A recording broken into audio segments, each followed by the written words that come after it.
Hi everyone, welcome to episode 4. Oh god, it's already starting. I had this issue last time, I kept losing count. Episode 4 of my Knitting through the 1800s series, in which I work my way through knitting patterns of the 1800s, one decade at a time. It's episode 4 because we've already done the 90s, the 80s and the 70s. We are now going to do the 60s. I'm very excited. We've had kind of mixed results so far. I'm really excited to see what's happening this decade. Now, for the pattern for this one, I picked, let me check what it's officially called, the Bosom friend or Sontag, assuming it's German. This is from January of 1860, so it's right at the start of the 60s. And yeah, this is something that this is what I imagine when I think mid 1800s, one with the really big skirts. I'm so excited for this. I've got the pattern right here. It's, of course, only one size. It's a very short pattern, which I'm used to right now.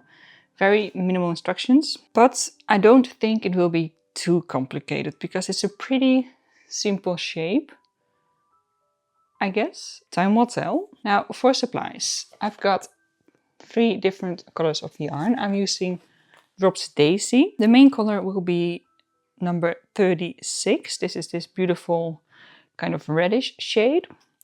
Then for the outline, I'm going to use number 1, the white shade. And then there are some kind of embroidery thingies on the outline in black in the shade number 3. So I will be using this. Again, gauge is always an issue with these patterns.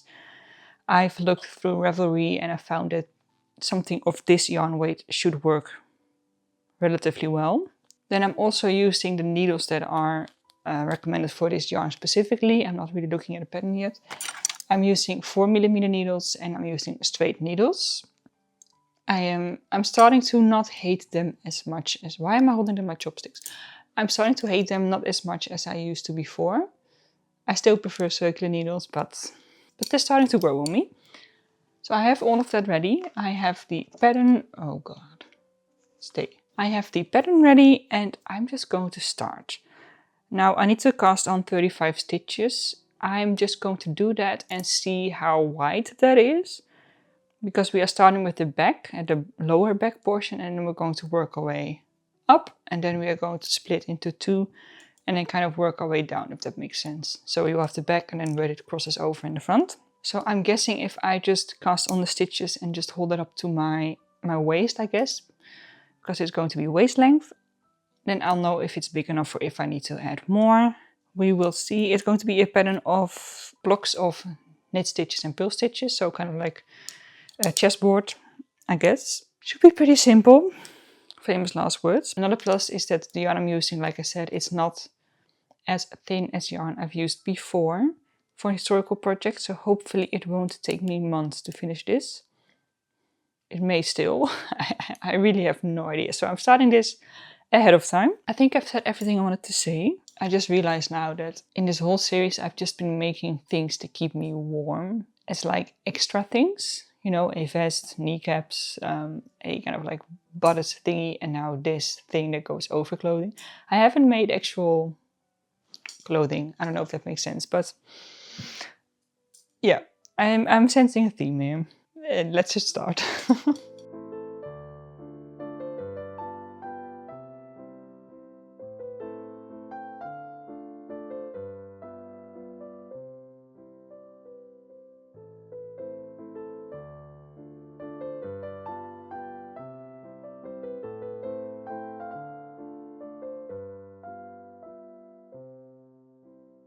Okay, so I finished the cast on. And I started at 35, like the pattern tells me to do. That was definitely not enough. Then I added 10 stitches more, so that's 2 blocks, kind of. Still not enough. Then another 10, and we are now at 55, and that seems to work kind of for my waist measurement. We will see. And now I'm just going to work those blocks of 5 by 5 stitches and rows of alternating purl and knit blocks, I guess. And I need to do that for... I don't remember now if it was 18 or 28. Either way, I'm just going to work and see It's very easy to make it shorter or longer if I have to. I just have to hold it up against my back and see if it reaches from my waist to my shoulders. And that will be long enough. It's a very customizable pattern in that sense. So yeah, let's start knitting.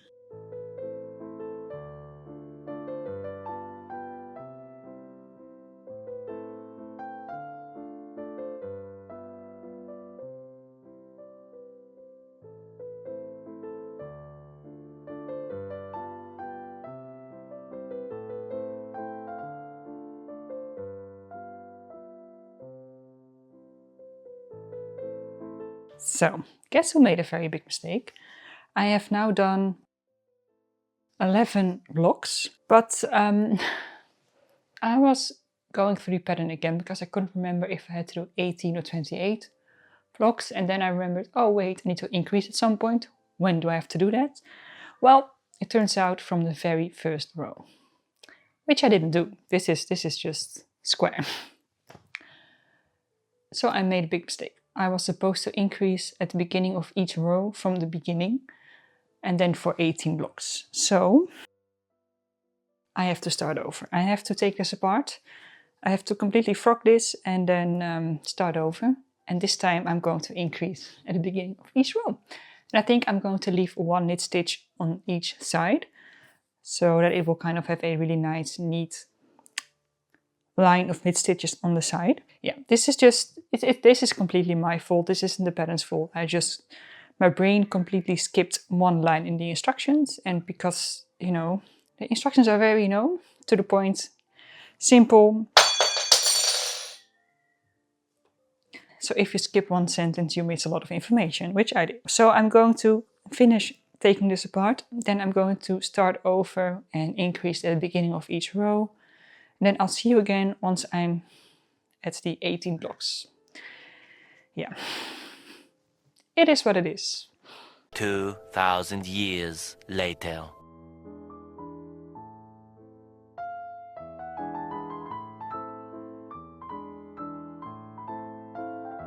I finished the 18 blocks of blocks, just the 18 blocks.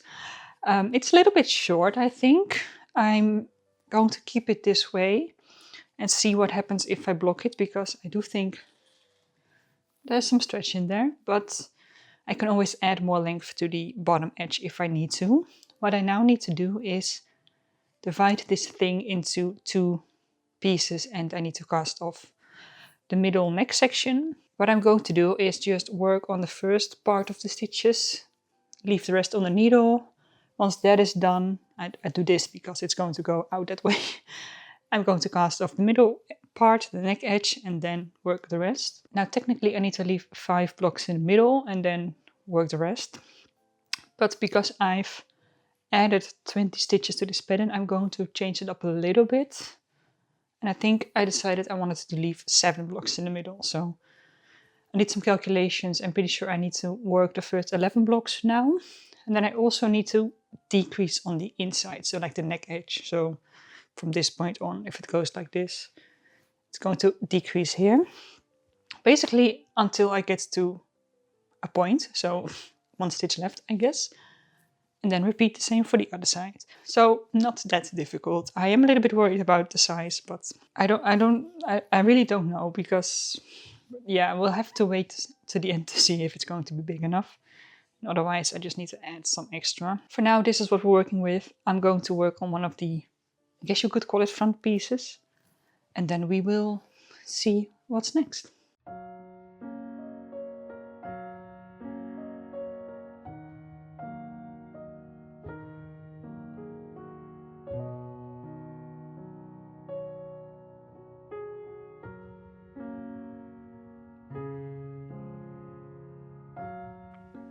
So I've done the first decrease, not that you can really see, but I read through the instructions again, and there's actually a kind of sequence to the decreases. I'm supposed to first decrease every 4th row for the first 6 blocks, I believe. Then every other row for a couple of blocks, and then from that point on every row. But for these first 6 blocks, I'm just working every 4th row. I'll have to keep 2 row counters because I use one to count to 5 so that I know when to switch the direction of the blocks. But I also need one to count to 4 to figure out when I need to. See, this is what happens when I talk and I already made a mistake. Anyway, and I need a second one to kind of figure out when I need to do the decreases. I may just be able to combine them. I mean, it's not that difficult. We are just going to decrease, decrease, decrease until there are no stitches left. Also, this chair is not made for straight needles because I keep hitting the sides. You can see a gap starting to form. So yeah, this is what we're working on. And this is what we're not working on.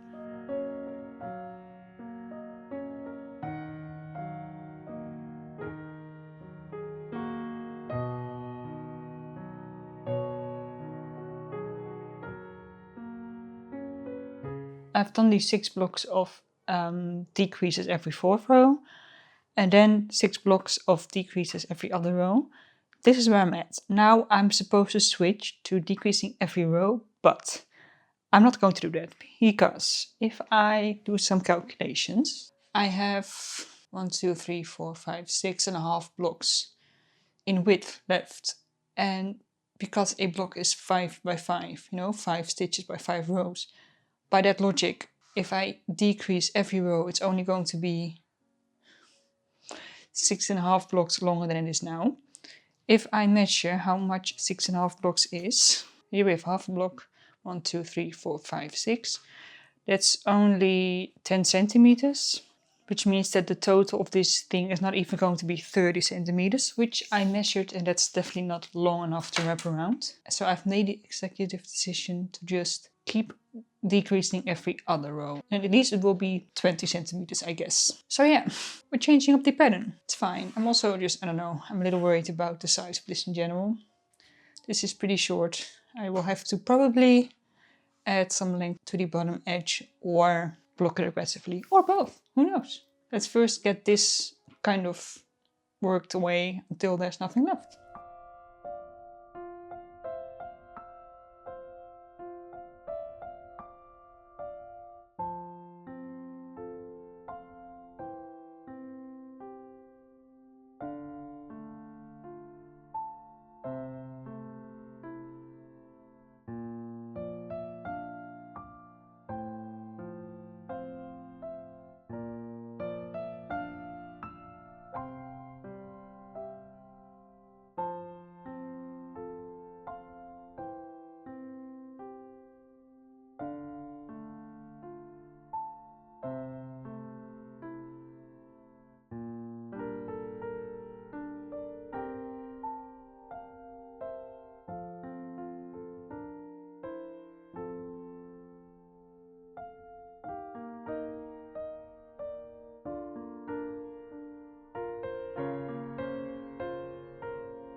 Well, I finished the other front piece. So we now have 2 completed like point thingies, I guess. And then I was going to say I tried it on. That's a pretty big word. That's not really what it was. I just draped it over myself. See if it would look somewhat okay. And it's definitely too small. Now, I'm not going to start over again. So there's not much I can do about just the size in general. What I have decided to do is make it longer in the back. So I picked up the stitches at the cast on edge at the bottom of the back. And I'm now going to just work in the same kind of block pattern in the opposite direction to make it longer. I'm not sure how long yet. This is all kind of trial and error. What? I've been crocheting, and you can definitely tell by the little yarn-shaped dent in my finger. Anyway, that's not what this update is about. This update is about knitting. It's too small and I'm making it longer. And then once I've finished this new section that I'm adding, I can make it slightly bigger because I still have to make a border around this whole thing. And I guess if I just make the border wider than it needs to be, it will automatically be slightly bigger. Speaking of the border, I'm supposed to knit it on. So I have to cast on 12 stitches in white and then just knit it along the whole thing. I think I'm going to do that differently. I think I'm going to crochet the border.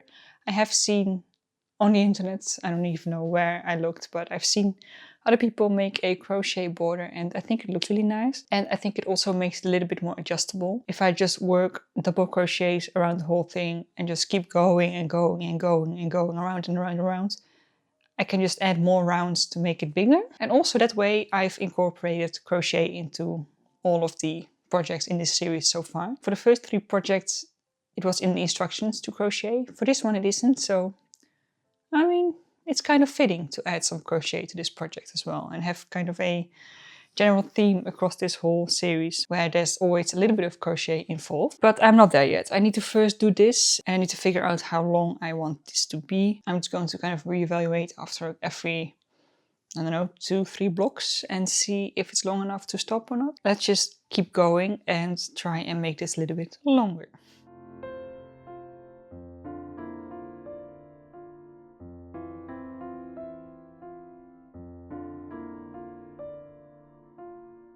Okay, so I think the blocking definitely helped. It's stretched out quite a lot. I hope it's going to be enough. I'm now going to take this off the blocking mat thing. Well, they're not actually blocking mats. I mean, they're, I believe they're like swimming pool things you're supposed to put on the swimming pools, but hey, it works for blocking. So I'm just going to remove all the bins and then I'm going to crochet the border in white. I decided to go with crochet because then I can easily make it as big as I need it to be, as in the border. If I start with 12 stitches and just work around, and it's kind of annoying, and you have to do another set all around to make it bigger. With crochet I can just add another round and another round and another round. So I think that's going to work much better for me. And I think I'm just going to do basic double crochets all the way around. So yeah. I'm a little bit relieved that it has kind of grown a little bit in the blocking process, but yeah, we'll see how much bigger I can get it with the crochet border.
So I completely used up one of the skeins of white and I have done 4.5 rounds. So I've gone around the whole thing 4.5 times with just one skein. Now I think I want to make the white border slightly bigger. So I'm going to start working on the second skein and maybe, well, first of all, finish this round. Then I have 5 in total. And then I think I'm going to do 3 more. Because I also need to use this white yarn to make some ties. Now I need ties to attach to the bottom of the bag. So to these little points to tie it in the front. And then technically for the little front pieces, the points, I need to attach a button and a kind of like button loop thingy. To like close it in the back, I guess. But I think I'm going to do ties for that as well. just to make a little bit more adjustable. So I need to have some of this white left over to make basically 4 chains, I guess. We'll see. I also need to embroider little black designs. I think it's like a design with 3 lines, kind of. I'll put it on the screen. I don't know how to explain it. But I need to embroider that in the white. But the issue is, right now with this color scheme, it's kind of screaming Christmas, which I love. I love Christmas. It's great. The thing is, if I add the black spots, it immediately reminds me of one of those, you know, stereotypical royal like capes. You know, the really big red capes with the like white and black fur along the edges. And I don't know if that's necessarily the look I'm going for. So I don't really know what to do yet. Am I going to leave it the way it is now without the black embroidery, or am I going to add it and just fully go the royal route, which I don't know. I don't know how to feel about that. I have some time to think about it, not a lot. I want to finish this tomorrow, so I have a night to think about that. And a day, I guess, because I have to work tomorrow. So at the end of the day, I'll make a decision. But yeah, this is where we're at. At least it's bigger now. So I definitely feel like I don't have that issue anymore. I'm also not sure if I should block it again to kind of block the white part. The thing is, if I do that, then I have to wait a couple more days to finish this. And I don't really have a lot of time. I'm a little bit on a deadline. A self-imposed deadline, by the way, so it's not that big of a deal, but I like to stick to my deadlines. Maybe I'll steam lock it. That's also an option. Yeah, I think I want to do that. Okay, so I'm going to attach the other skein, work 3.5 more rounds, and then work on the ties, and then decide if I want to do the black spots or not. You will know pretty soon. For me, it's going to take another day. Oh well.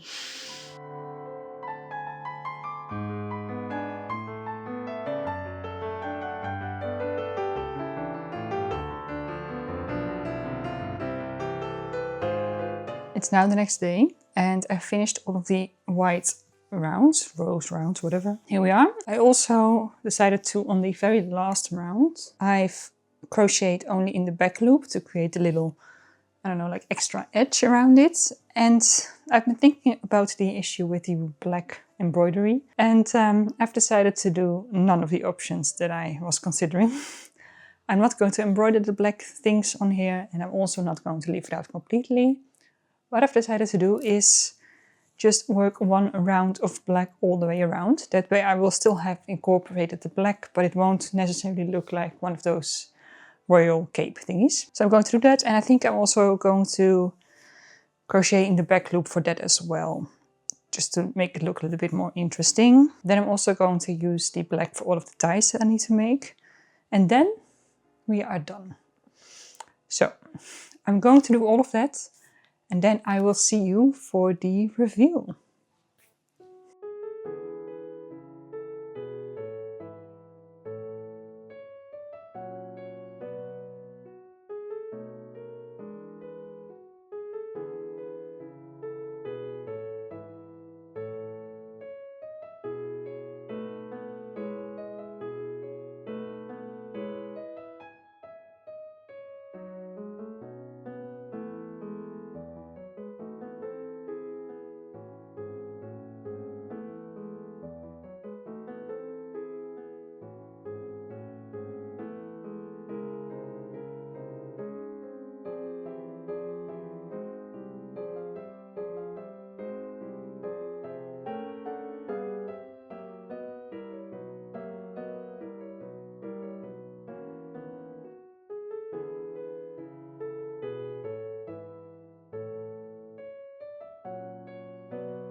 it actually fits.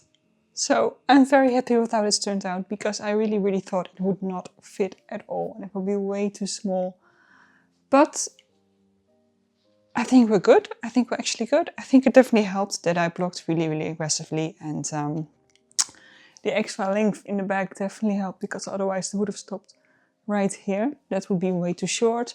And then again, the white crochet around the edge definitely helped widen it a lot. So I'm really happy with how it turned out. I'm so relieved. It was kind of scary thinking that this would turn out to be a complete fail and that it would not even fit at all, but we got there in the end. This just kind of shows that with these old knitting patterns, you kind of have to figure some stuff out yourself, do your own troubleshooting and make it work instead of just blindly following a pattern and hope it turns out fine. Yeah, that's not happening. You need to really put your brain to use. Having said that, I'm just so happy that it turned out good and I like it. It's really nice. It's nice and warm, which, I mean, when I'm filming this outro, it's the end of March, so we're getting into spring season. I don't know if I'm going to need this anytime soon, but next winter, this definitely will make a comeback in my wardrobe and I will hopefully get a lot of wear out of it. It's so nice to wear. It's nice and warm. It's really soft. I really like the fabric of this yarn, so yeah, I'd say this has been a big success. So for now, I'm just going to wrap up this episode here. Thank you for watching. Feel free to subscribe so you don't miss out on any of the rest of this series. Have a great day and I'll see you in the next one. Bye.